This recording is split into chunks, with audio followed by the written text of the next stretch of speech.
আসসালামু আলাইকুম রহমতুল্লাহ বারাকাতু। আমরা এই যে জাবালে মুসাতে উঠতেছি, মোটামুটি ৮,০০০ ফিট উঁচু হেঁটে হেঁটে উঠতেছি।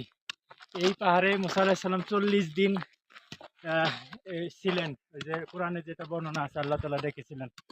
আর ওই যে ওই পাহাড়টা, ওই পাশে একটু দেখান, ওই পাহাড়টা হলো পুড়ে গেছিল। মুসা আলাইহিস সালাম আল্লাহর সাথে কথা বলতে চাইছিলেন। এই যে দেখতে পাচ্ছেন পাহাড়টা, এটা হলো আমাদের পাশের পাহাড়, যেটাতে উঠতেছি জাবালে মুসা, এটার পাশের পাহাড় ওটা।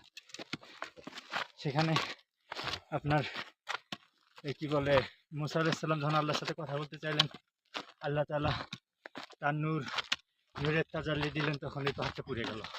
মুসা আলাইহিস সালাম অজ্ঞান হয়ে গেলেন। এই কাহিনীটা ওই যে পাশের পাহাড়ে হয়েছে। আর এটা হচ্ছে জাবালে মুসা, আমরা এখানে উঠতেছি। এখানে মুসা আলাইহিস সালাম ৪০ দিন ছিলেন। তো এখানে মুসা আলাইহিস সালাম মূলত নবুয়ত পাইছিলেন।